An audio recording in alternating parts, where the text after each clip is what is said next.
their phone. A very good morning, ladies and gentlemen. On behalf of the Army Institute of Management and Technology, it is indeed an honor for us to welcome you all to the inaugural session of the 6th International Conference 2023. I, Ankita Chaudhary, And I, Ishani Gupta, will be your host for today's session.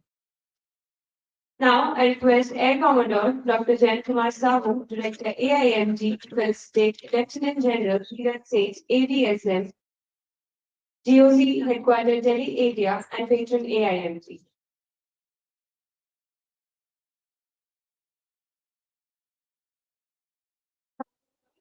Now, I request Lieutenant General Dheeraj Seth, ADSM, GOC Headquarters Delhi area, and patron AIMG, to felicitate our speakers, Professor Dr. Rajendra Kumar Sinha, Honorable Vice Chancellor, Gautam Buddha University. Thank you, sir.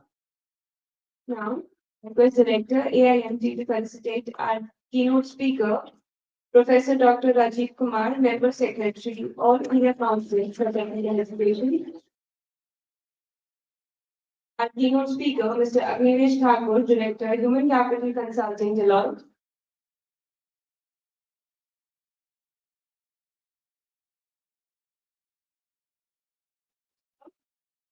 Mr. M. Habibullo, Counselor and Deputy Chief of Mission of Kazakhstan Embassy.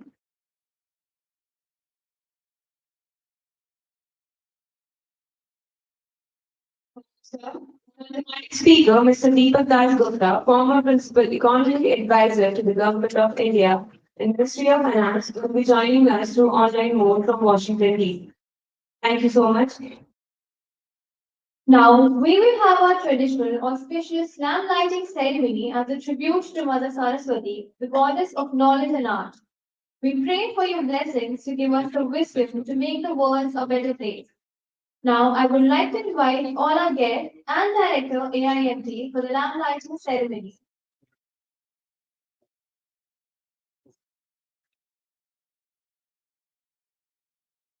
या कुन्देन्दुतुषारहारधवला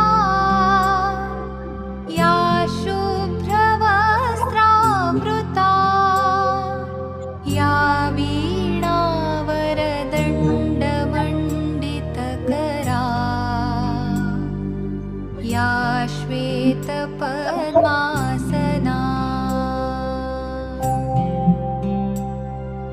या ब्रह्माच्युतशङ्करप्रभृतिभिः देवैः सदा वन्दिता सा मां पातु Saraswati Bhagwati Thank you, everyone. Vasudhaiva Kutumbakam. Whole world is one single family. Supreme strength of unity in diversity, which can further lead to sustainability and innovation. At the outset, we would like to express our deep gratitude to all the dignitaries for joining us today for the 6th International Conference on Emerging Trends and Issues in Business Management and Social Innovation. Now, I would like to request our guests to take their seats on the dais.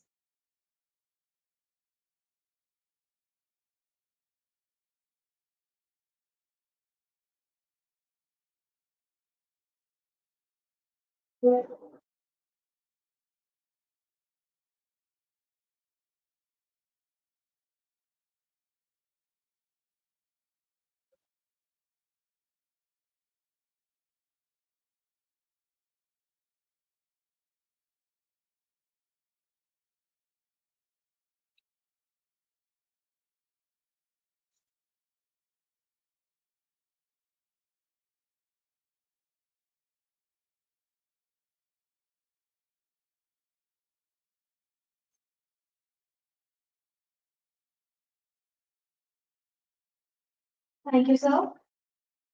Social innovations and advancements in global business management have brought transformation in the way organizations operate and interact with the world. Businesses are encountering complex social and environmental challenges that necessitate innovative solutions.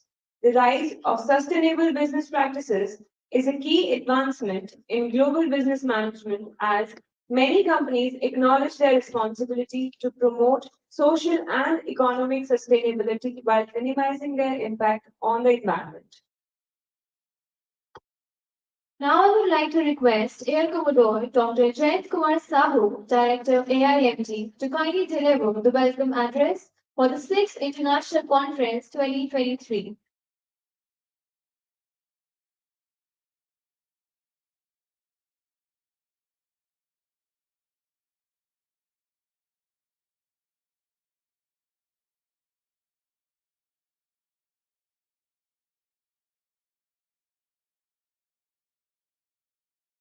Lieutenant General Neeraj said, Ati Visishta Seva Medal, GOC headquarters Delhi area, and Patton Army Institute of Management and Technology. Professor Ravindra Sinha, the Vice Chancellor of Gautam Buddha University, Professor Rajiv Kumar, the Member Secretary of AICTE, Dr. Deepak Dasgupta, the core team member of United Nations Intergovernmental the Panel on Climate Change, who has joined us from Washington DC in online mode. Sri Agnivesh Thakur, the Director, Human Capital Consulting, Deloitte. Mr. M. Habibullah, who is the Deputy Chief of Mission at the Tajikistan Embassy in India. Distinguished guests, esteemed colleagues, participants from around the world, and dear students. It gives me immense pleasure to welcome you all to this international conference on emerging trends and issues in business management and social innovation. For the information of our distinguished guests and delegates, let me introduce our institution. The Army Institute of Management and Technology was established in 2004 by the Army Welfare Education Society to provide quality management education leading to the awards of BBA and MBA degree to the wards of the Army personnel. The college is accredited by NAC and is recognized by the All India Council for Technical Education. The institute is ISO 9001 2015 certified and is affiliated with Guru Gobind Singh IP University. And it is a matter of pride for us that our institute is assessed as Cat A Educational Institute continuously since its inception in 2004. Our placement record is almost 100%, and our students are doing extremely well in various industries and have earned a name for themselves and the AIMT.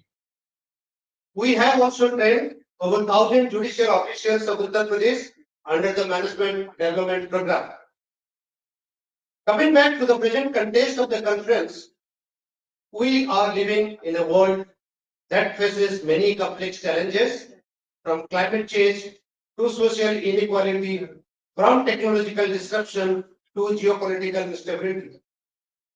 The recent pandemic has also brought a significant change in the way we now study, work, and do other day-to-day activities.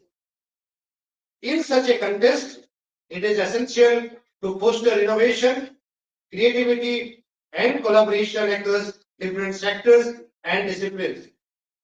Business management and social innovation play a critical role in addressing these challenges and creating sustainable and inclusive societies. This conference offers us an excellent opportunity to explore some of the most pressing and emerging trends and issues in business management and social innovation. We will delve into topics such as digital transformation, sustainable business practices, social entrepreneurship, innovation management, and much more. Towards this, we have received 36 research papers in 8 subthemes covering areas such as economics, marketing, management, technology and innovation, management, law and regulation, finance, banking and accounting, information technology, and corporate social responsibility. The proceedings of this conference will be published in 2 volumes, of which the first volume will be released today.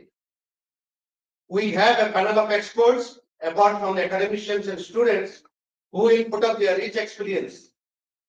I am confident that this conference will provide us with valuable insights, inspire new ideas, foster meaningful collaborations, and ultimately contribute to the advancement of knowledge in the field of business management and social innovation. I encourage you all to engage in thoughtful discussions, exchange perspectives, challenge assumptions, and learn from each other. Once again, I convey my sincere thanks to all the dignitaries, guests, and the delegates for sparing their valuable time to attend this conference to motivate our students. I welcome you all to this international conference and I wish you all a productive and enriching experience. Thank you.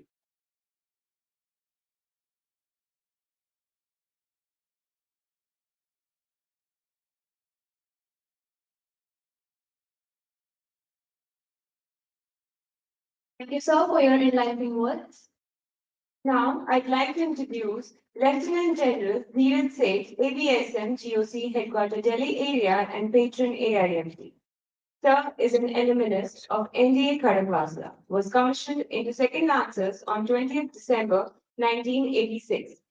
Sir has excelled in all courses of instruction, having been awarded the Silver Centurion in the Young Officers course and standing first on both the radio instructor course and JC course.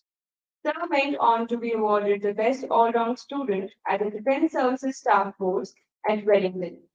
Sir has attended the prestigious Defense Services Command and General Staff course at Military College, Paris, France, and is an alumnus of the Higher Command course at Mount and the National Defense College at New Delhi. Sir has also qualified for the International Defense Acquisition Management course at Naval Postgraduate School, Monterey, California, USA. Sir has commanded Skinner's Horse, 98th Armored Brigade, Counterinsurgency Force, and Headquarters 21 Corps. The staff appointments tentated by the General Officer include Brigade Major of an Independent Armored Brigade, AMS at MS Branch, WE BGS of Headquarters South Instructor, Class C and Assistant Adjutant at NDA Kadakwasla, and Colonel Instructor at School of Armored Warfare, ACC and S. Ahmednagar. Sir has a tenure with the UN mission from 1995 to 1996 as Operations Officer. Now I request Sir to grace the podium and enlighten us with your thoughts. Sir, please.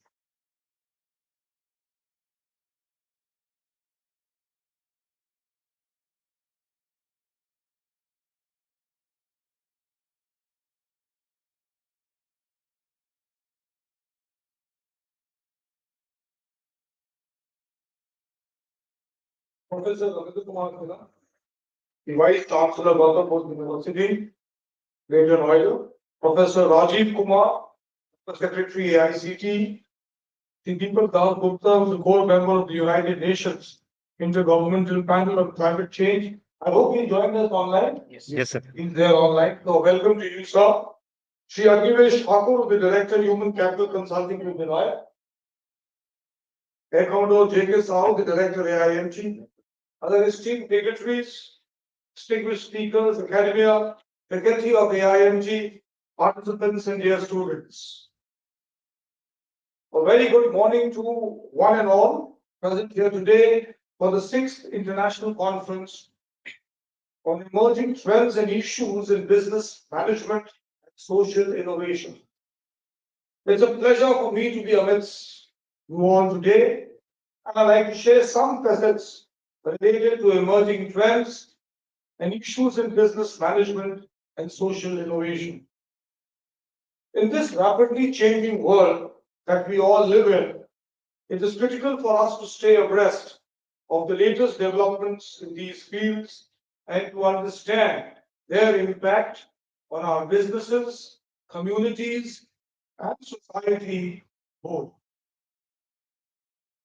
Over the past few years, we have witnessed a significant shift in the way businesses operate. Businesses are increasingly adopting ethical and sustainable practices and technologies as they seek to meet the evolving need of all their customers.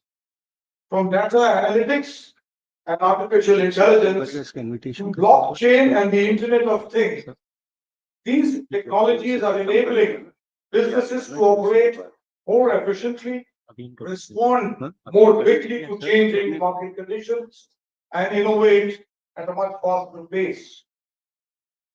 Furthermore, ladies and gentlemen, diversity and inclusion are becoming increasingly relevant in business management. And businesses recognize the importance of creating a workforce that is representative of the communities that they serve.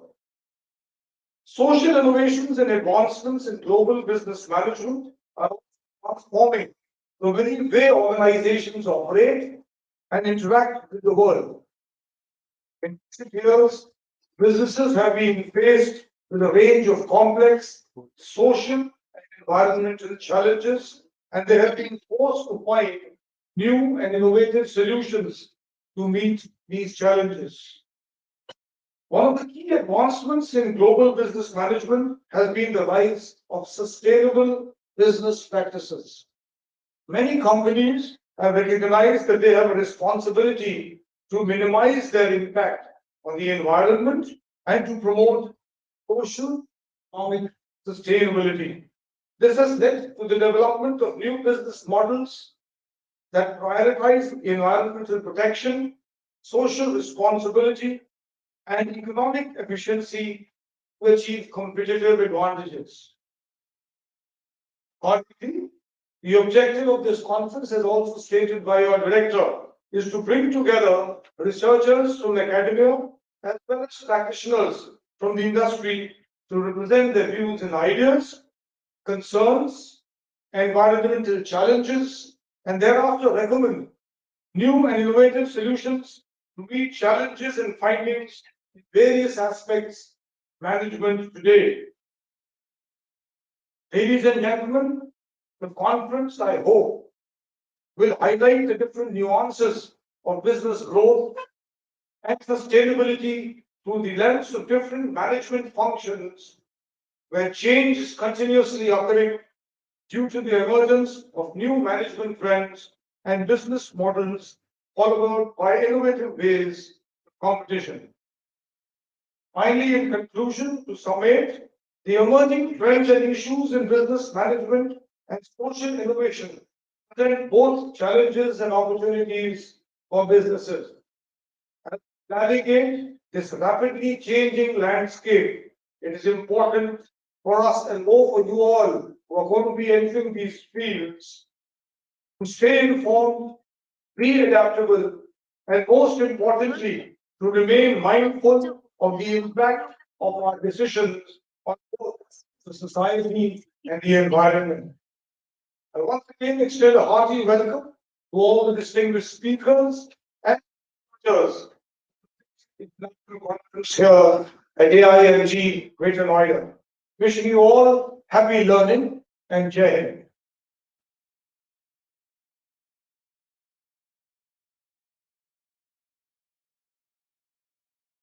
Thank you so much, sir. Now, for the thematic address, we have with us Dr. Deepak Das Gupta, former Principal Economic Advisor to the Government of India, who has joined us on online mode from Washington, D.C. Sir is a distinguished fellow at the Energy and Resources Institute and an economist specializing in climate change and climate finance, macroeconomics, agriculture, and economic development. He was the former Principal Economic Advisor to the Government of India. Sir is also a core team member of United Nations of Intergovernmental Panel on Climate Change. He is also the lead author of the UNEP Emissions Gap Report 2022. Sir is an alumnus of the Cambridge University and has received the Adam Smith Prize in Economics at Cambridge and the Amex Bank Review Awards for Finance in Singapore. Sir has published over 100 articles, books, and reports, and his recent papers are on accelerating climate finance in the post-pandemic context, agriculture, and climate change. I'd like to invite Sir to kindly deliver the thematic address. Sir, please. Namaskar. Good morning. I hope you can hear me well. Yes, sir. Thank you for inviting me to this sixth international conference at the Army Institute of Management and Technology. I am so pleased to be here with you. Air Commodore Dr. Sahu, Colonel Pandey, distinguished guests, Lieutenant General Dheeraj Seth, Dr. Sinha, Mr. Thakur, Dr. Rajiv Kumar, and so many distinguished guests and the audience. It is my honor to speak to you today. I will talk about two things. First, about some overarching aspects of global business, finance, and social innovations.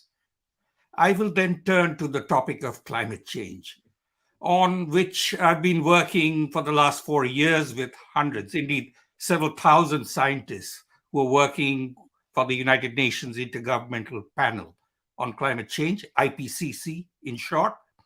And we just presented our synthesis report in March, following consultations with 195 plus governments and countries. IPCC, as you may know, was awarded the Nobel Peace Prize in 2007, much earlier than when I joined them. And we were also recently honored by the Gulbenkian Prize for Humanity in 2022 for our work. Jointly, I must say, with the Intergovernmental Science Policy Platform on Biodiversity and Ecosystem. So sustainability is certainly on everyone's mind right now. I begin with my first theme on global business trends. And on that, I should start by reflecting that the millennials, those born between 1981 to 1995, who are aged 27 to 42, already in the workforce, are now at the heart of driving this process. Every business, every sector. Generation X, those born between 97 and 2012, now aged about 11 to 26, are now finishing their studies and will enter the workforce. If they succeed with steady progress and knowledge and learning, they will enable a massive difference to our futures. I hope I'm audible. Yes, sir. So let me begin first with a reflection on the process of achieving long-term prosperity in all societies. World per capita incomes, average incomes of people around the world, showed hardly any significant increase for many hundreds of years, as far as we can measure it, before the 1800s. Then an exponential long-term rise began at a steady pace of around 2%, starting about 1800s in the global northern countries, the so-called industrialized countries, which raised their per capita incomes over time, starting from about $1,000 to reach about $50,000 per capita income, a factor of 50 times greater over some 200 years. This progress came late from the 1950s onwards in the global south countries, and which has raised our incomes in the global south from about $500 in 1950s to about $10,000 purchasing power parity terms, which is a rise of about 20 times. And in India, there is a great deal of variation in such performance between countries, however, especially in the global south. Some succeed, some do not, with periodic shocks. But underlying this long-term economic and social progress in many more countries so far and the future is the fundamental importance of persistent gains from knowledge, science, technology, innovations, cutting across fields. So this is also accompanied by a rising speed.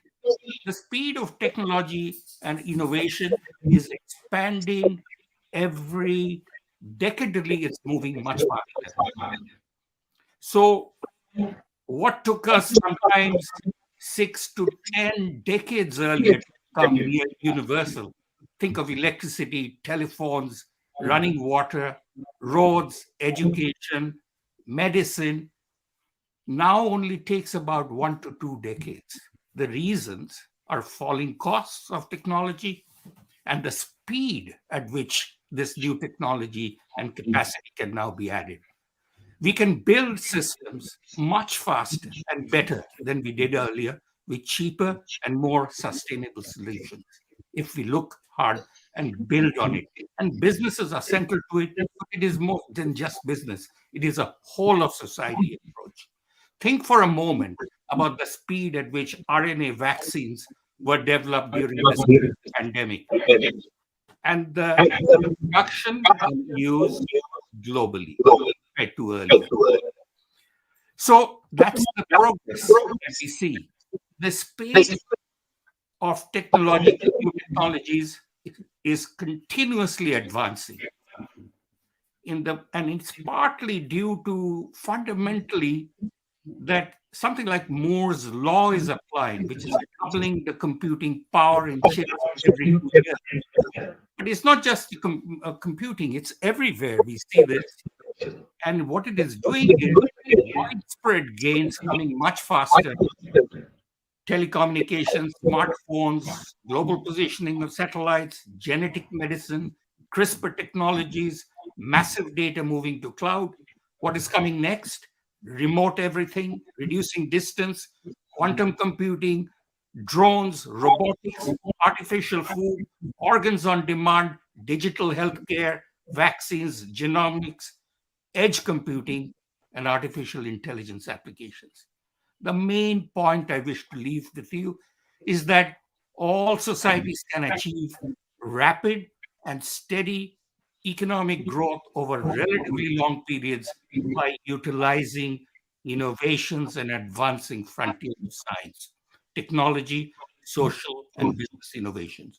But many things are required to achieve this. Strong, well-performing institutions, avoiding disruptions and shocks to the extent we can, avoiding internal conflicts and wars externally, learning and borrowing best technology frontiers from the rest of the world, adapting and finding local solutions, making continuous business innovations, human resources, education, agriculture, food supply. So this is a big challenge, all of which is happening. Partly as a result, we see that life expectancy at birth in India has risen from 35 in 1950 to over 70 and will cross 80 by 2025.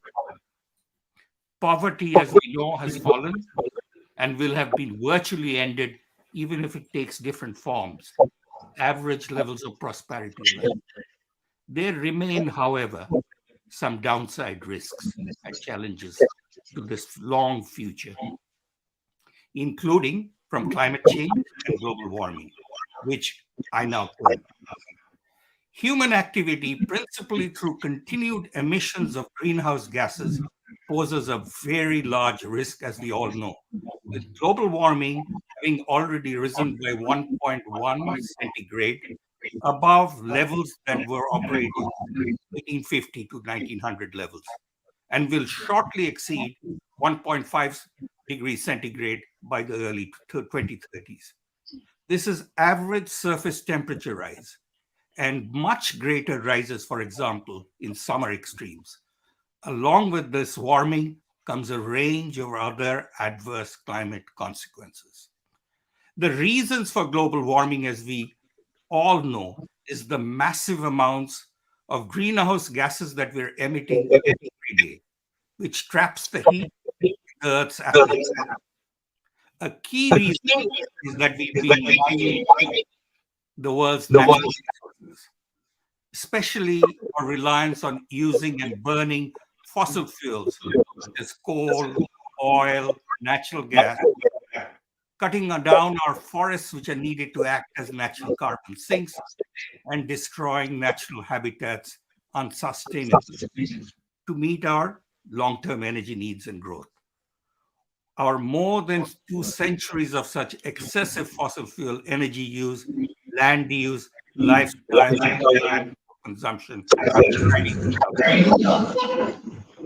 So while much of this has come from excessive consumption paths in already quite rich countries, about 35% of the world's richest populations live in countries emitting more than 9 tons per capita carbon dioxide equivalent, while 41% of the world lives in countries emitting less than 1/3 of that, including India. Those who emit the most need to do more. While 195 countries have agreed to do this drastically under the Paris Agreement of 2015 to limit global warming to 1.5 degree and certainly below 2 degrees centigrade as the danger point, it is not happening fast enough.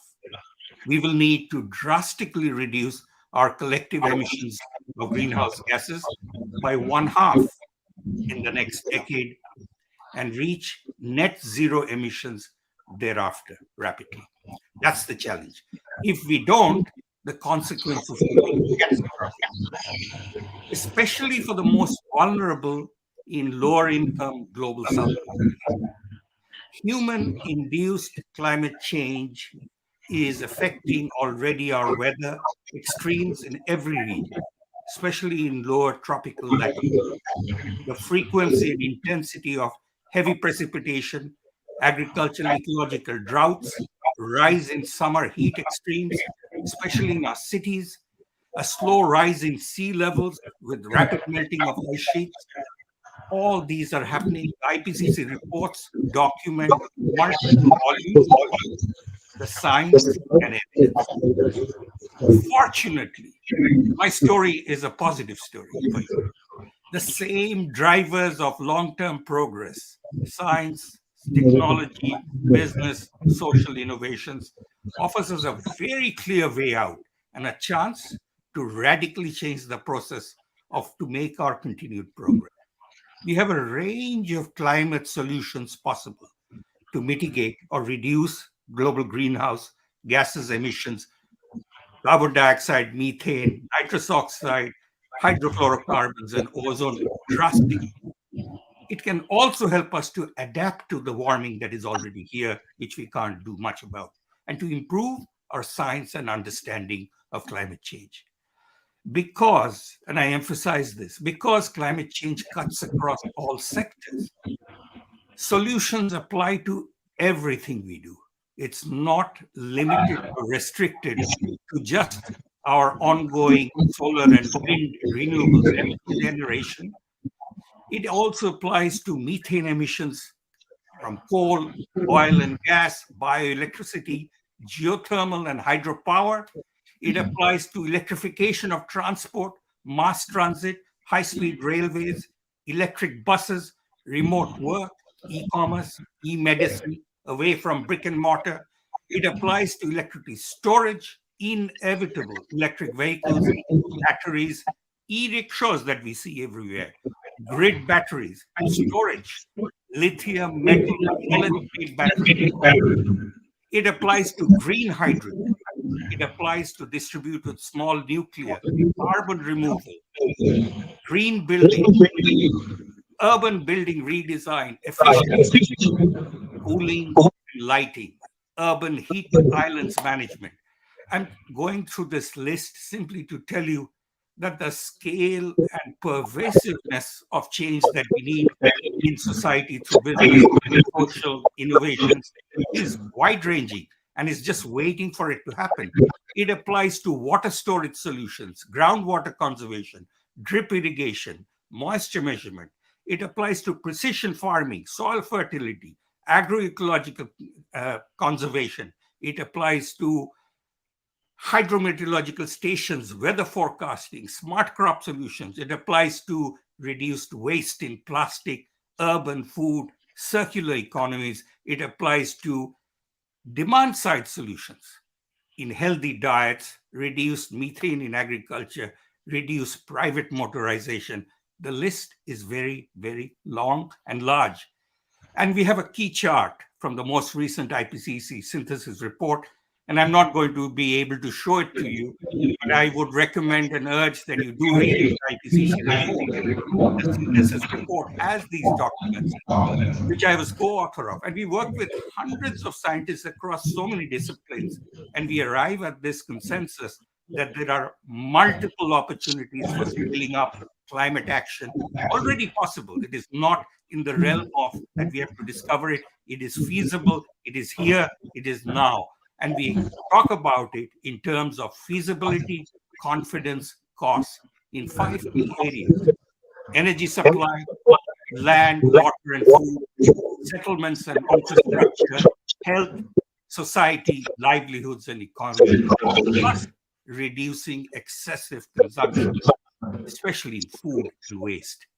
India, with its very large and growing economy and rapidly growing youth skills, has the potential to be a major force for positive global change in all these areas. We are already starting.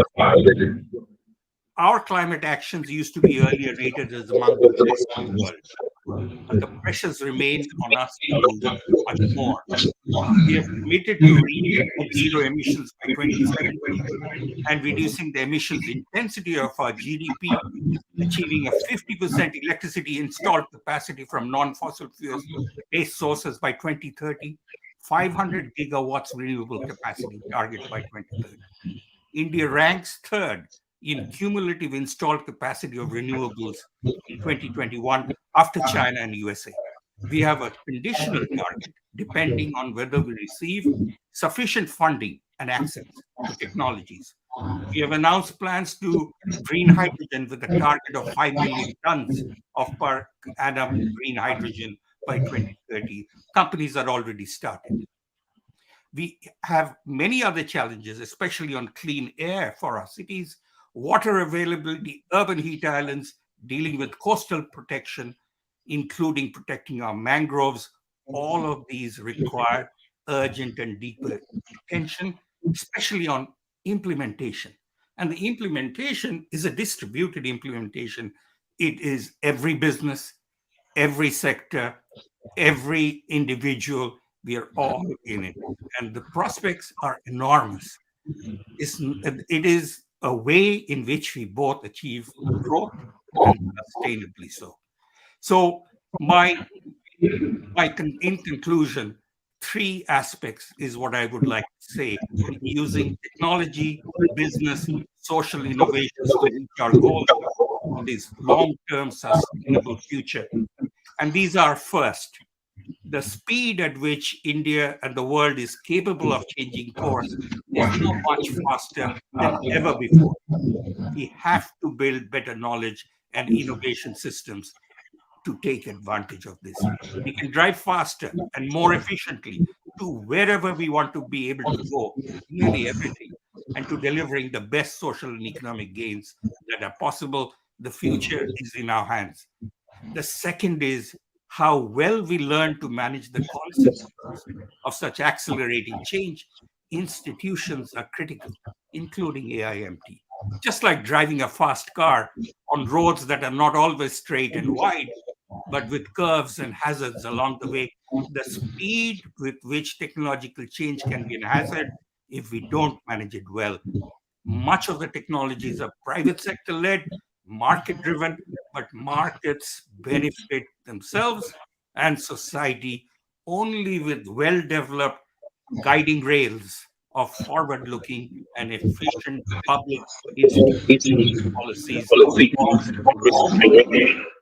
The last, the third concluding point is equality, which we just heard, where there is a growing gap in levels of relative incomes and opportunities. All societies do much better in every field where there is a reasonable degree of social equity in access to such knowledge, information, resources, and opportunities.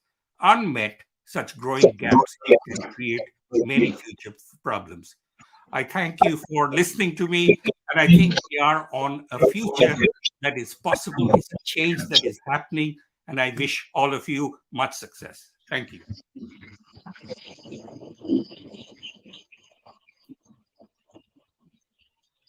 Thank you so much, sir. Now, we have with us our keynote speaker, Mr. Apurvesh Thakur, Director, Human Capital Consulting, Deloitte. Sir drives and designs digital human capital transformation for organizations. He helps in digital HR transformation by simplifying HR processes to enhance employee experience. Sir has consulted, advised, and implemented HR IT solutions for various industries globally. Sir has completed his education in BA Economics at Delhi University and Human Resource Management from Symbiosis Institute of Business Management, Pune. Sir is a certified SAP Activate Project Manager, Microsoft Certified Azure Fundamentals, Harvard Manager, mentor at Harvard Business School, and Six Sigma Green at TUV SUV. Sir has an experience in human capital management at Accenture, Senior Manager, Global HR, IT Systems, and Analytics at Dr. Reddy's Laboratories from June 2014 to April 2015. I would like to invite Sir to grace the podium and enlighten us with your words. So please.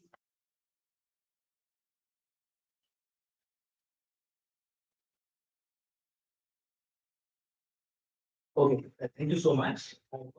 When it was before, I need to change my picture profile. So, first of all, thank you, AIMD. I can pick this images on my picture. Yes.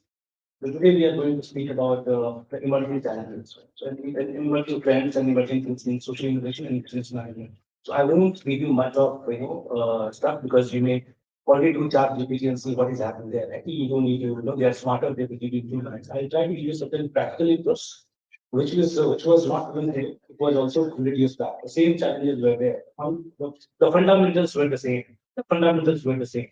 So first thing, right? There are 6 themes we talk about. If you talk about World Economic Forum or if you talk about any Gartner research, what they are talking about? They're talking about 6 major trends which is shaping. And even if you look at and do an introspection, you'll find even 20 years back, 30 years back, the same terminology were there, but different names. But theme were almost similar. Right? We talk about disruption, we talk about, let's say, using the resources to the optimum in 1960s, then how can you utilize the resources optimally?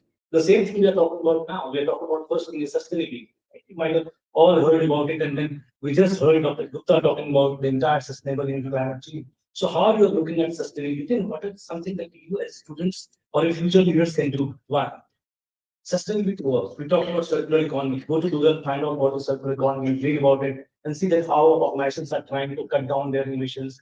What is net zero? What is net zero plan? And how, at a personal level, you can also go and do a lot of social innovation and all in your personal consumption and personal sustainability itself.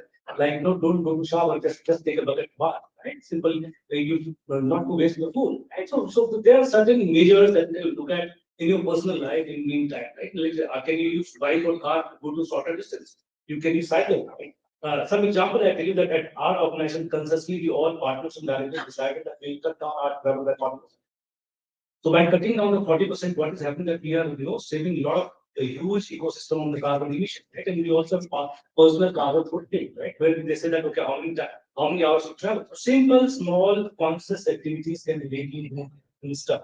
And these are the trends. Because when you go to the market, you also look at that. Are you giving a sustainable product, right? Is it recycle? Can you recycle? Because what is happening? The education is so high that even if you look at some package, we try to say, can this be recycled? Can this be used? Like we try to avoid taking the pit bottle and try to say, I can carry my own stuff bottle to do that. Right? Similarly, organizations are doing that. Why I mentioned to say this in this because reason behind because tomorrow, if you don't do it today, because your future is now. If you don't do it today, you may not be able to survive tomorrow because of the site, because you've only seen the Simla in Noida in May. Right? You have seen on first or second May that your weather was there. Right? So you need to look the flip side of these things. Right? As Dr. was talking about the carbon emission, the digital genomics, how things are moving in unrestricted world. So major challenges happens because if you look at, you might have heard the term called VUCA, where people were talking about that vulnerability, uncertainty, volatility, and a lot of, uncertainty and ambiguity happening in the industry. Now they're talking about there's no uncertainty because we always live in an uncertain world. We really don't know what challenges we can get tomorrow, right? So how you are going to prepare yourself, and what is the thing that you do? I ask you a few questions. How many of you are, how many of you drive car? Most of you, right? And second, how many of you use social media platform for your phone? Okay. Just hold the thought, and I tell you that why I ask this question. Because the same apprehensions come to you, I think, when GOC has told you about IoT, ML, AI, virtual reality, augmented reality, and the furthermore like metaverse, what is happening, blockchain, so and so forth. So a lot of anxiety I see in the young guys. When I go to any B school from, let's say, top B school to tier 2, tier 3, they all have this anxiety that, hey, I'm not an engineer, I'm a management graduate. What is happening? Why they are talking about this word? So I ask you two questions. One is, how many of you know how to drive car? Out of those, how many of you are automobile engineers? One. So one guy is automobile engineer. So when you drive car, you go and see what the thought of the stuff going to that anything. What you know the art of possibility. You know what is the rule of the game. So whenever there is a new technology word coming in, adapt it by not mastering it, but understand as a business fundament how this can be used. I just give you an example of what exactly we are trying to do. World started talking about ChatGPT.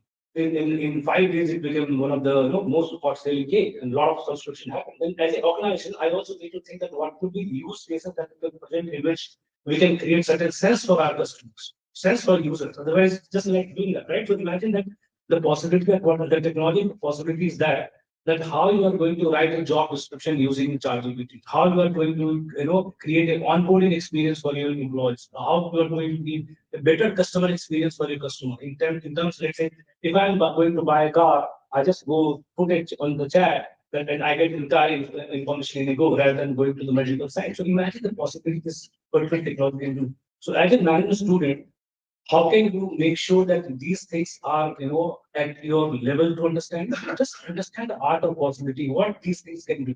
You don't need to get into the algorithm or the proprietary part of it. So that was my second point, which is called what digital transformation, which has been humongous. And if you look at in the societies like this, the payment ecosystem that we have on UPI system, that how easy it's happened to our life. Because what these transformations doing, these are going to make our ease of life easy. At the same time, this is going to make our more productive, more effective, and more transparent in that. Right? And third thing that we talk also about the social responsibility. Each one of you, even the organizations are thinking a lot. I think initially it was company act, when they started really that how can we invest more in the CSR, because everybody has certain responsibility to finish, right? So company act says that some of the percentage of the profit you need to give back to the site. So you find out certain costs to your own stuff. So let's say if you are looking at education, find out any schools, government schools nearby, and see that on any of the weekends can you go and teach these students, try to build their capabilities. So this will help you guys out. Similarly, if you look at these are the mega trend, right? Mega and mega trends happening in the organizations, right? And organizations we prefer people to go and start. We give selected to people who come to us and say that I want to do something on social. So, give example, we started a company, we started an initiative called Project Paper Bridge. I run an NGO in Noida as well. So we started Bridge, Project Paper Bridge. The intention was to make sure that our kids in certain areas, including Manipur, they read our books. So what we do, we sign an MOU with the respective government and we try to build libraries and send it, build community libraries and make sure that we kids study. So small step. People will not come to you, like neither college will come to you, neither institution will come to you, neither organization will come to you. It has to be self-driven that find, pick up a point and try to make sure that you guys, go ahead. Third thing is like what we are looking at in terms of new, thing that what is my purpose? Like, because if you look at startup, what startup did? Startup tried to solve a problem, right? They imminent social or business problem or economic problem which we are facing. They try to ease it, they try to solve it. That's why you see that a lot of innovative things came in, be it Ola or anything, right? So they look at the trajectory. What they did, they try to solve a problem. So similarly, what is happening? Every organization in 1960 or 70, I forgot the date. In 1960, the last roundtable, business roundtable. What happens in business roundtable? Top 100 CEOs of the world, they sit together and they create a document, a vision document. So the last one was in 1970 and recent was in 2020. 1970 was like business is profit, you know. So if you look at your old Peter Drucker theories, if you read in your books, you will say business is profit. Now they are talking about in 2020 that we will not only look at profit, we will look at the purpose. Right? So everything has been purpose driven, right? Your entire business is purpose driven, your entire way of action is purpose driven. What is the purpose I'm going to give it, right? And then this really talks about your then again, something comes alliances, collaboration, partnership. Like how you are going to align partnership, right? Have you heard about Itihad and Iran, their joint study? So it fears competition. If you look at how can I collaborate and reach more better place, rather than competing with each other, why don't we collaborate and make the largest? Right? Look at these things. That's how we are looking at building collaboration and stuff. Why I say this partnership and stuff because you cannot अकेला चलना बाहर नहीं होता तो sir the same thing that we need to look at how we make meaningful alliances and make sure that we guys are stick to the goal. And the last one I will try to talk about the diversity, equity, and inclusion, which sir has already spoken. I'll also add one more word called belongingness because you feel yeah it's fine, but are you really belong to it, right? Because no, it's your purpose. Like if I say I'm a patriot, nationalist, or maybe a national citizen, which is like a employer. So do we have a facility to really say I belong to this? Do I really belong to this? The state GI and belongingness become, believe me, our life will be more easy. Why I say this rather than giving you the GR that top 10 stuff, what is happening, what is not happening. Because these are the practical advice which you can apply in day-to-day life. How to make sure that you are agile and also go to ready or go to market professional. One thing that you need to understand and have certain must skills, right? Because if I look at students, when I talk to them, when I speak to them from the campus, what I look at, the three, four major things we try to take invest, it can be easily cultivated. It's not a rocket science. First thing is empathy, right? Empathy will help you to understand that what problem you're trying to solve, right? It's not only my space, also do that. Certain important things, creative thinking. See, technology will keep changing, right? You talk about the various computing that you spoke, right? Pervasive computing, blah, stuff. Right? That's what. So look at in 2025 of career, my career, I have seen multiple changes. One changes we have seen, right? We were scared about Y2K crisis, and now we are talking about ChatGPT is taking away all jobs, right? So the basic thing is remain the same. One is empathy. Second is curiosity. Then your critical thinking, that how to and innovative thinking, right? Argument forms of thought. So look at those skills. Technology keeps changing, right? And when I ask the question that you don't need to be an automobile engineer to run a car, right? Similarly, you don't need to be iOS or probably Android developer to run a smartphone. What do you only know how to use this technology, right? Instagram or anything, right? And how can you utilize this to positive benefit? Look at that, and it will really help you on this. So major trends keep coming. I'm telling you why we speak. There might be five new trends that are already in business. Futurist has already predicted. So don't get worried as student. Take it as a challenge. You are one of the right most time. Best time. This is the best time because of look at the demography. Look at the kind of information at scale that we have available. Make sure that you use it. Make sure so that you guys take care of it. And this is what I want to leave it with the future. And I'm super excited about you guys that not you all, but to all of us that we are in a very interesting time where we are looking at very positive and informative area that just use your strength and make sure that you stay go to visit. Don't worry about jargons. Tomorrow metaverse will take away anything that will take away. But your core strength, core skills will not go away. So please stay invested in your conceptual clarity. Right? Your concept should be clear. Second, stay determined and purpose. It will really take you long. Thank you so much for having me.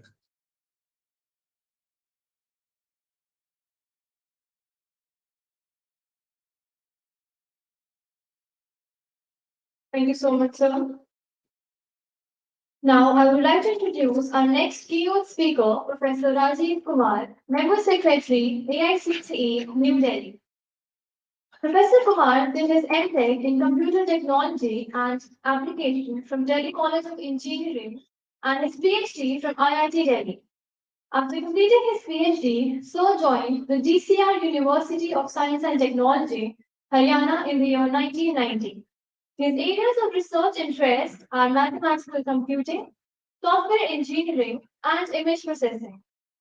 Sir has published a number of research papers in national as well as international journals and has presented papers in India and abroad. has visited several universities in USA, Canada, China, and Malaysia. Prior to joining as a member secretary AICTE, Professor Kumar worked as an advisor, Policy and Academic Planning Bureau of AICTE for 3 years and 6 months. I would now request Sir to kindly grace the podium and enlighten us with your thoughts. So please.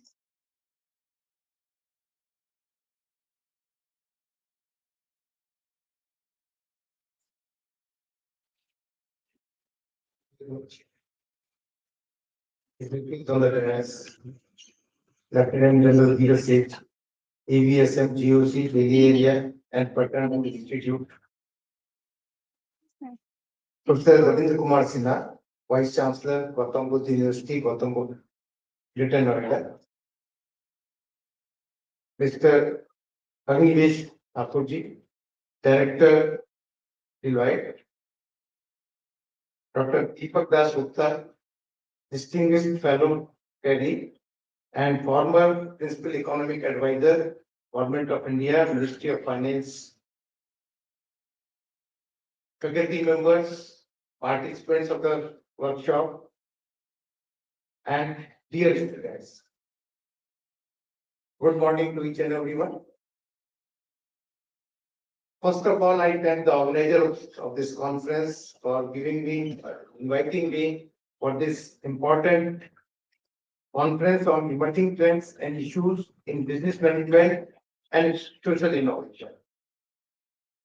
Although I am not from this area, but during my tenure at AICTE,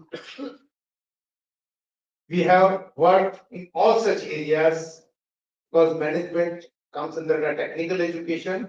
So I will share what we have done in AICTE and how our initiative can help in bringing the national education policy forward, which was announced by Government of India in 2020. As my earlier speakers pointed out, the challenges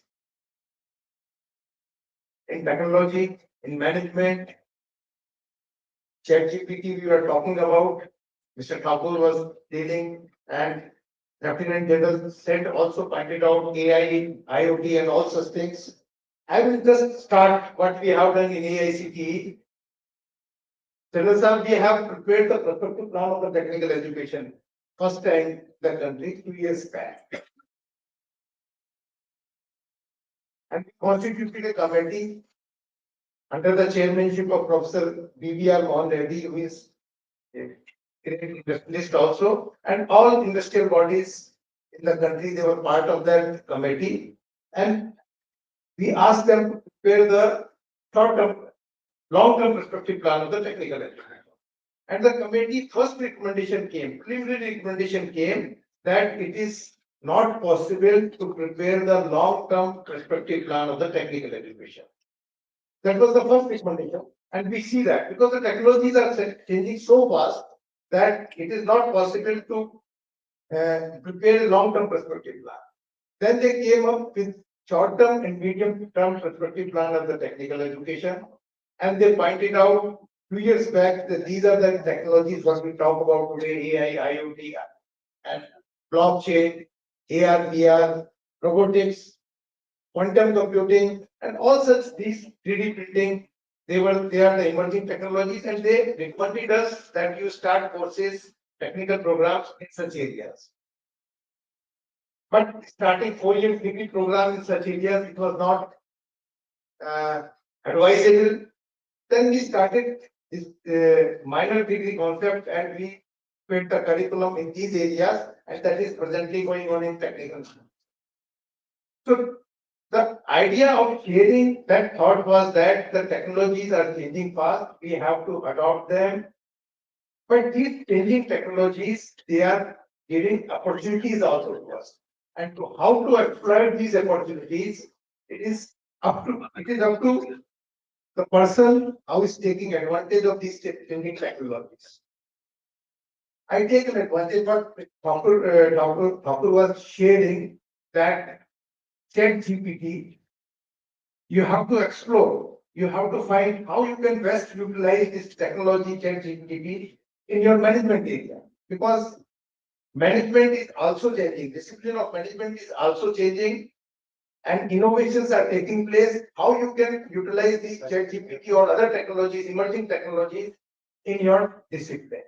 One of the things we are talking about, innovations also. Innovation cannot happen in the classroom. You have to go to the field. So what we have done in AICT, we are proposing that you visit to the nearby places, maybe a village, maybe urban area, try to understand the problem. It may be a technological problem that technology student will take care. It can be a management problem. Management problem person can be student can take the study that problem. And we are not saying that you give the solution of that problem. We are asking just study the problem and submit a report on the problem. And the idea is that once you understand the problem, then the innovation will automatically happen.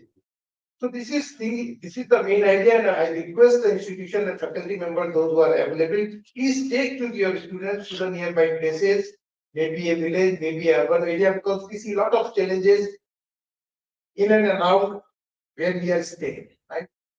So this is the thing I want to convey. Another thing is that in management, we are discussing, and the main thing is that we are doing the case studies. We are studying the cases. Our emphasis that the faculty is there, researchers are there, those who are joining this conference through online mode. Please prepare the Indian cases. Please study the Indian case studies, prepare the case studies and discuss with your student, so that we can take the advantages what we have done in the past in our ancient time, that our students can know and they can take advantage of all these case studies. Another thing is that we have revised the curriculum of management education. We have reduced the number of credits. We have reduced the number of credits just not to reduce the burden on the students. We want that our students, they should come out from the class, they should explore, they should think, and they should come out with some innovative ways. And that was the main theme of reducing the curriculum. And that helped a lot. And I'm happy to share, as far as engineering education is concerned, when we have made certain changes, the enrollment in engineering education, particularly in the core areas, has increased. We have also started writing books in Indian languages. Those who are coming from the rural background, the main bottleneck was their language when they are entering in the higher education system. So we are now writing the books, and first year books of engineering management books are also ready. Probably they will be available on our portal in short time in Indian languages. Initially we started with 12 Indian languages. Now the books we are writing in 22 Indian languages. So all these books, they will be available for the students. And the main thing is that we have created a portal that is ebook, and all such books, they are available free of cost. You can download, you can study. And we are not opposing that you don't study in English. Initially, if you need some help in your own language, you study in that language. And once you are in the system for some time, you can switch over to any other language. So we are not saying that you study your only in the Indian language. It is just a bridge between when you are entering from school education to the higher education system. So these are some of the initiatives taken by the AICTE, Government of India. We are also emphasizing more on the multidisciplinary education, because NEP says by 2030, all institutions, they will become the multidisciplinary institutes. So I will request, because you have very good infrastructure, this institute has got very good infrastructure, facilities, and potential also. So please try to become multidisciplinary institute, start other courses also apart from the management courses. It can be in any discipline, but by 2030, you have to be a multidisciplinary institute. You don't have any option after that. So whatever help is required from our side, we are with you. We will provide all type of help in guiding you, in facilitating you. You please come with a proposal and definitely will help you. With all these words, once again, I thank organizers for inviting me to this prestigious conference. Thank you very much. Namaskar, Jai Bharat.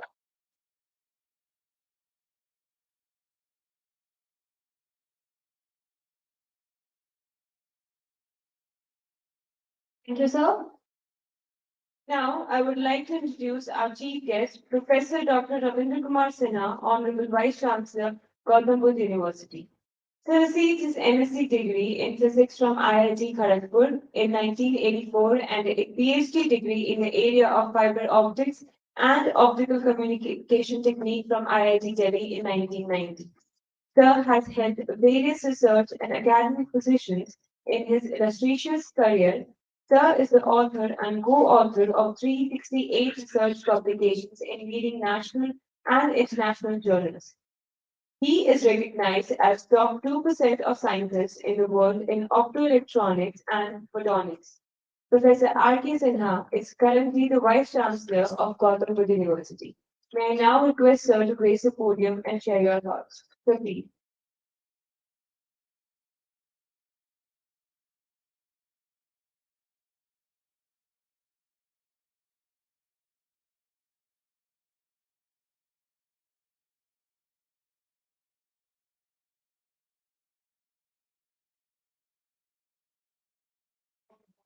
Hold on, wait.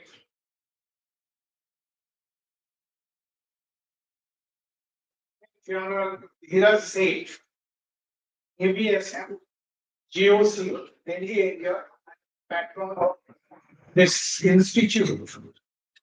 Dr. Rajiv Kumar, member secretary, All India Council of Technical Education. Mr. Agnish Thakur, Director Human Capital, Consulting.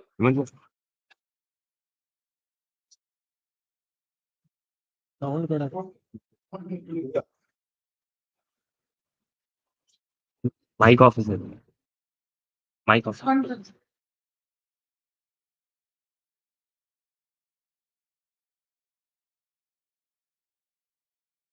Mr. Agnish Thakur, Director Human Capital, Deloitte. Inaugural Dr. Jayant K. Sahu, Director, Army Institute of Management and Technology, Deepak Das Gupta, former economic advisor of the government of India.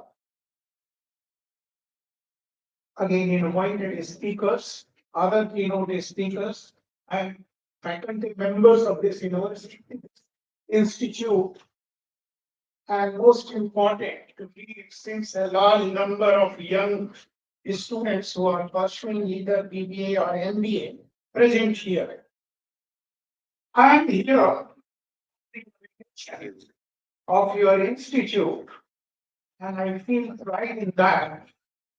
Being able to the first time.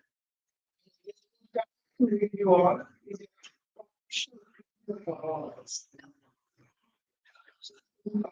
This sixth international conference given in emerging trends and issues in business management and social innovations.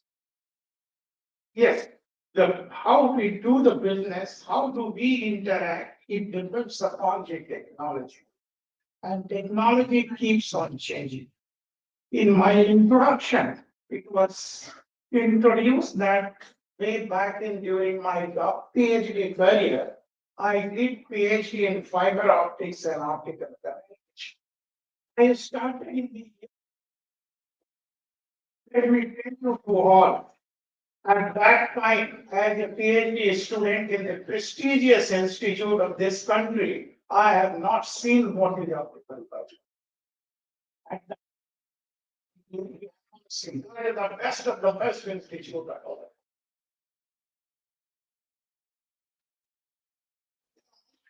The government has put a concentrated effort in the year 1985 itself, Government of India decided that we will borrow the technology and establish the industry within the country.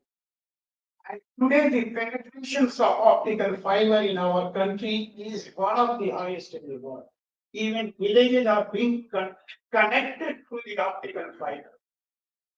And we have one of the best infrastructure in the world today. This kind of a telecom enabled services we are making in our country is challenges to be developed world also.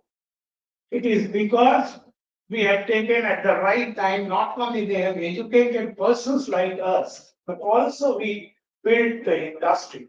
Today, India exports the optical fiber to the developed world. Not only that, we make many of the wireless equipment called the dangerous industries. And we do export the telecom equipment also to the developed world. So that is the status. If you give an input at the right time, the technology will make you enabled to do the development in all aspects of it, human life. Today you have one of the prestigious schemes you can call that I call it a JAM. What government administrated. That is Janda, Aadhaar, and mobile. These are working on the backbone of it. You are switching it, your Aadhaar card is details people are knowing. The bank account the government has initiated to open for the all those who are even below poverty line.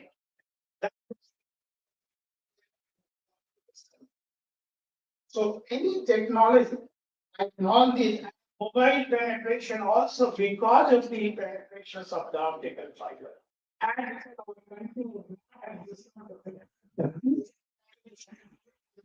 of optical fiber mobile phone is not advantage.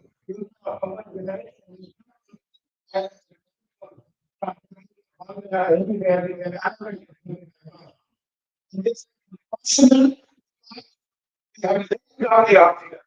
not only we let down, we have licensed way back in the year 1990, 12 companies to manufacture the optical fiber in this one world.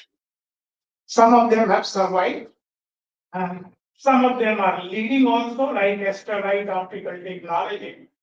They manufacture indigenously optical fiber and they export. Sometimes I work with them as a consultant. So many new technology has come. So technology will change the course of the business, how we do it. I've seen our generations have seen that how we were using a different kind of a telephone and how you are using today. So this Janda, again, the government of India has started opening the bank account for everyone. So this is nothing but even those who were denied, who are not having a financial capacity, they are getting connected. And Aadhaar is a unique thing. No developed country also have this scheme that all the data you have, and that has changed the old business account. So what will be the new trend of the business in our country is to use these technologies.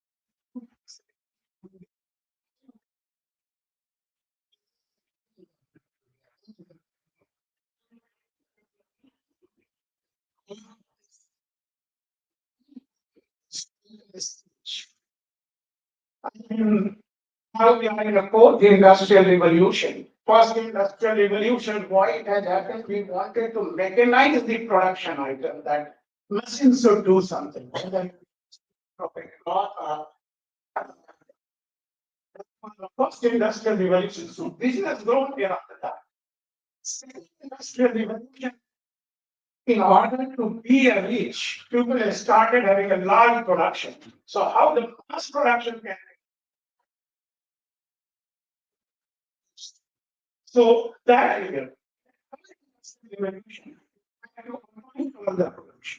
That is everything something automatic.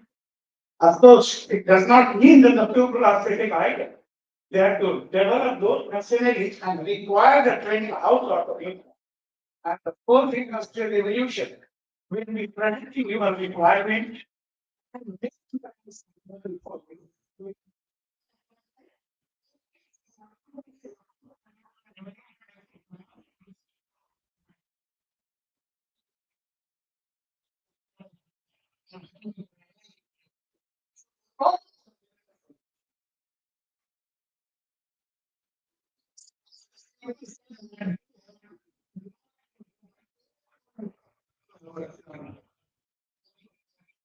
Sourcing. In order to strengthen the business and in order to become a rich country, people have started using the resources which are so in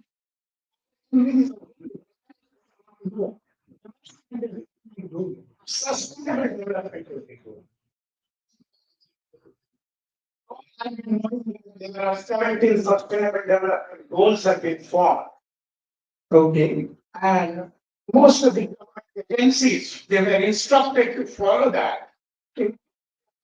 Scientists who are serving this, follow that. Center also. You have heard that the National Education Policy 2020, anyway, it is an outcome of, I see, one of the Sustainable Development Goals projected by the UN, and countries are quite responsive. Was 2015. In 2020, this has been implemented even in education sector. Why there was a requirement? I would say that we academicians, teachers, regulators also, and the government system, we have created boundaries in our education system. It is not the government system has created. It is not the politicians have created. It is the academic fraternity. They have created the boundary in the academic system. And this was required to be done. And therefore, the national education policy. Okay, that is, there should not be boundary that if you are doing a two courses or if you are a science student not studying the history, so these boundaries are overlooked. And that will give a new dimension of the development.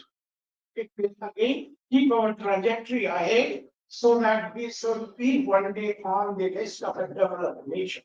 And that is why our many technology mission and vision plan had. Now, what the national education policy decided, what we want as an outcome, should have a partiality, that we should have a breadth of the knowledge. Suppose you have done a BTech in computer science, it is not that you are expected to know only how to write the algorithm in computer science. You require to have a breadth of the knowledge.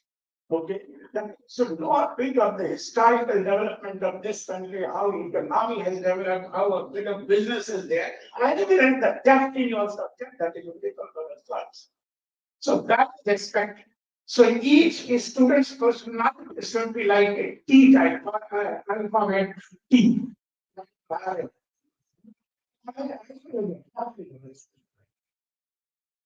Before coming to here, your institute is an army institute of. So you aim to acquire that T personality. Okay, that is aim.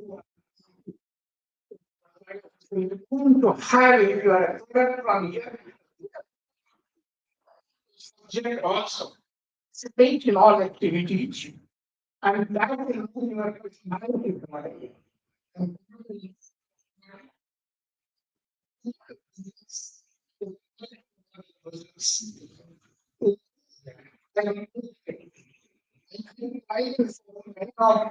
My own student.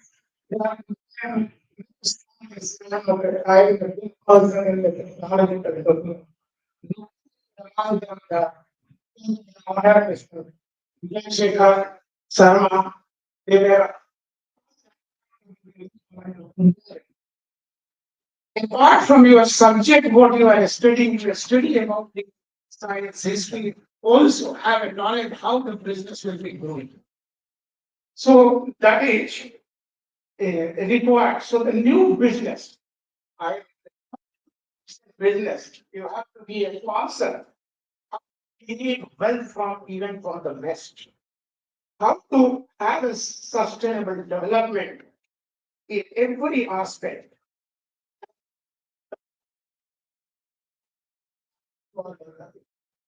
See, so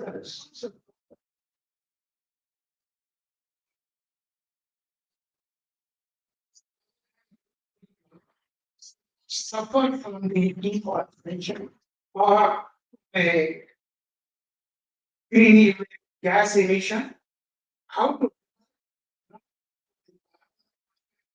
So I will also say this.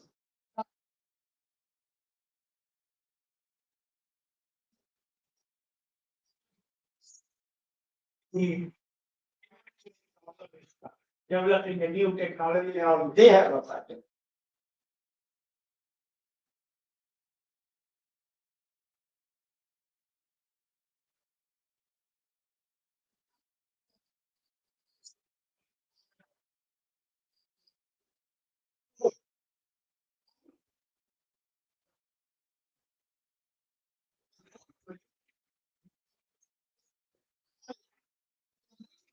Developing a light, so we were using very hot electrical power.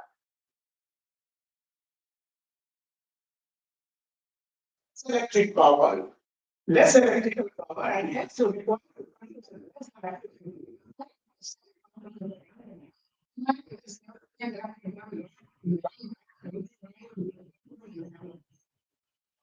So this is really in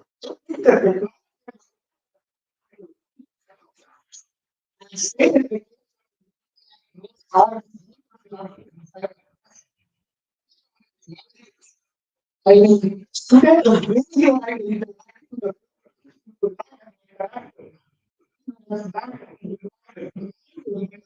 so much amount of the travel cost and all that been reduced. So my view of, I mean, emerging business, we got the technology as fast as possible. We cannot go back to the stone age, even if the technology has created a problem. I mean, we have to use the technology and are you using of the technology in your continuous? Many of the business people that grown is their business history that they were the early user of it. The later part of a career where you will be becoming a CMD or the head of your organization, invest in R&D, research and development. That's very much important. You finding what government is talking, many of our predecessors have talked about AI, ML, quantum computing. Who are investing in quantum computing? See the Google and all, they are investing enough amount, so they will be the leader. So as a business leader in the future, wherever you are joining, try to emphasize and organize a conscious culture, in research and development, and become a leader in that. My early career. So they used to take me different industries. So each industry is doing what kind of an R&D and developing new type of standards they were not known to the other industries. So their industries were very competitive. But they were spending. The standard is finalized, then they declare that this technology has been developed. So that is their product. So that kind of a competitive spirit is also should be there among the industry. So in future, in summary, I will say the new business trends in our country will be to use the JAM, that is Janman, Aadhaar and mobile-based technology. Give you better access. It will also make socially those who are in the bottom of the pyramid. So that is very important. And for sustainability part also, as in on your part as an organization, also as an individual. With this, once again, I organizer to invite me and to interact with you all. You all are welcome to visit my university, that is Gautam University. Yes, thank you very much. Jai Hind.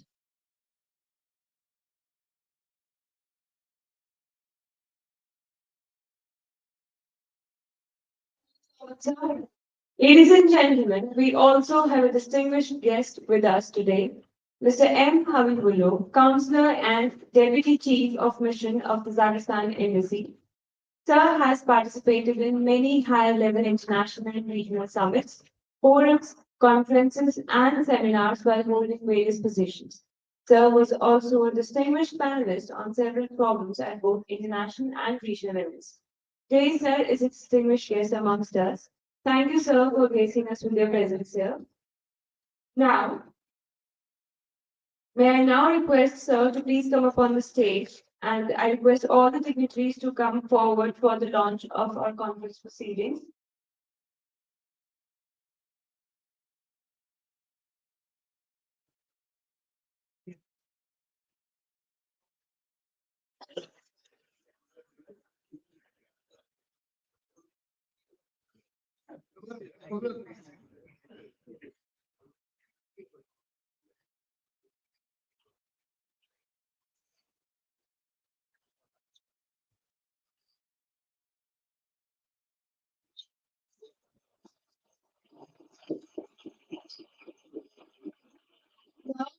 All the dignitaries to lead our conference proceedings.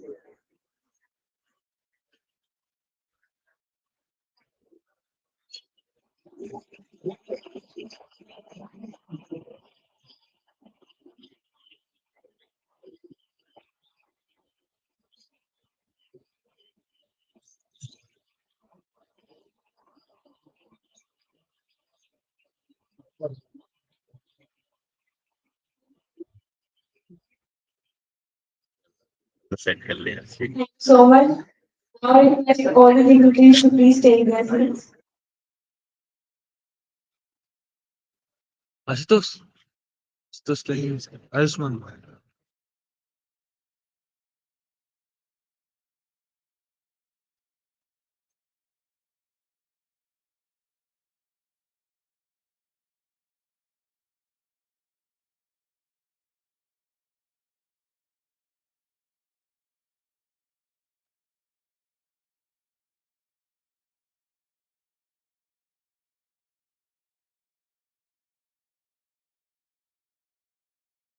Now, I request Air Commodore Dr. Jen Sahu, Director AIMG, to kindly felicitate our guest with a token of appreciation.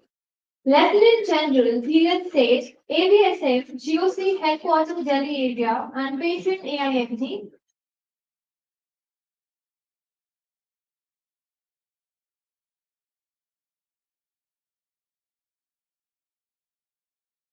Thank you, sir.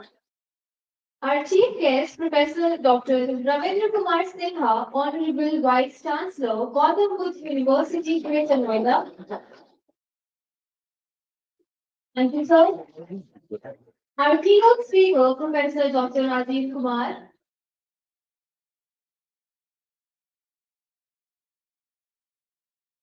Thank you, sir. Our next keynote speaker, Mr. Agnivesh Thakur.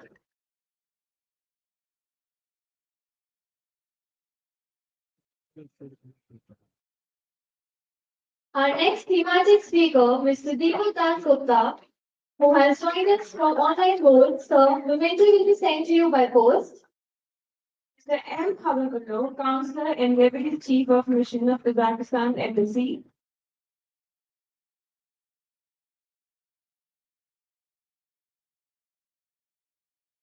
Sir, Now, I would request Dr. Anubhav Verma, Academic Head, AIMG, to kindly deliver the vote of thanks.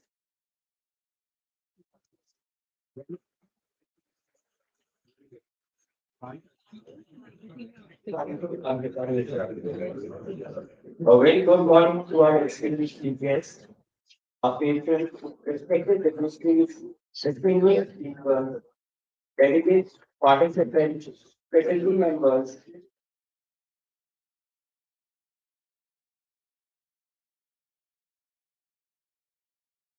and my dear students. I would like to quote a verse from Bhagavad Gita. Sakta karmani vidvanso yatha kurvanti bharata Korea vidvans katha sakta Chiritsur Loka Sangram, which inspires us to focus towards the welfare of the world and society. This verse is aligned with the theme of our conference, that is social innovation. India is a nation that has long been known for its cultural innovation, from the ancient Vedic scriptures to modern trade technologies. India has consistently pushed the boundaries of what is possible. India is a land of immense possibilities where bets on the latest technologies can have transformational impact at scale. These were the words of Sundar Pichai, CEO of Google, while announcing one of the biggest थोड़ा सा आवाज बढ़ाने को the transition of focus from business entrepreneurship to social entrepreneurship and innovation has provided a new vista of opportunities to our young Indians. It is a great honor and privilege for me to propose a vote of thanks on behalf of AIMT. The inaugural session has provided a wonderful opportunity to learn from our distinguished guests. They have shared with us their knowledge, insights, and experiences on the emerging opportunities and challenges focused around the theme of the conference. Firstly, I would like to express my sincere gratitude to our chief guest, Professor Dr. Ravindra Kumar Sinha sir, Honorable Vice Chancellor, Gautam Buddha University, Greater Noida, for gracing this occasion with his presence. So the words have inspired us all to 5-10 minute होगा strive for excellence तो लेके जाओ and leveraging innovation in our endeavor. And most importantly, the peace which is required for our knowledge base. Thank you, sir. I would like to thank our patron, Lieutenant General Neeraj Singh, ABSN GOC Delhi area, for his valuable and undeterred support. Sir gave us the mantra of staying informed, adaptable, and being mindful. Thank you, sir.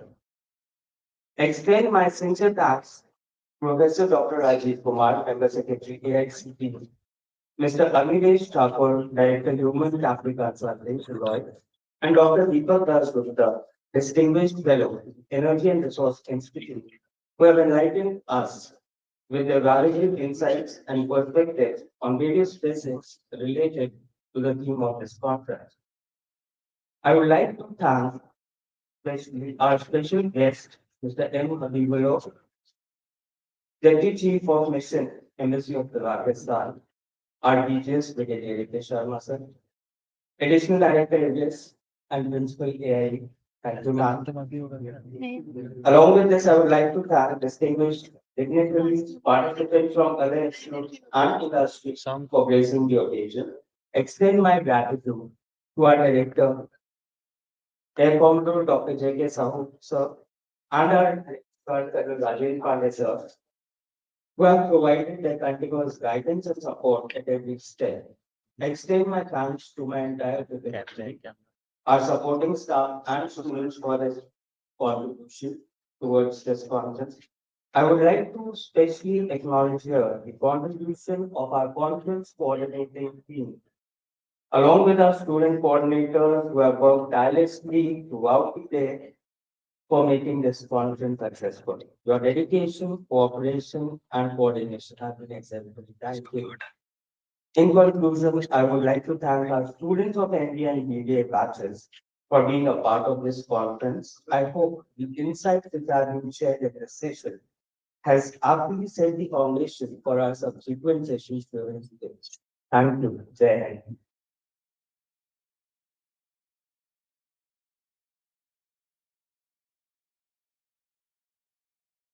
Sir, for the inaugural session, we will now be heading towards the plenary session of the 6th International Conference 2023 after the tea break. I would request all the students to remain seated while the guests are leaving the seminar hall for hygiene. And all students are requested to be seated back by 12:10 p.m. in the seminar hall for our next session. Thank you so much.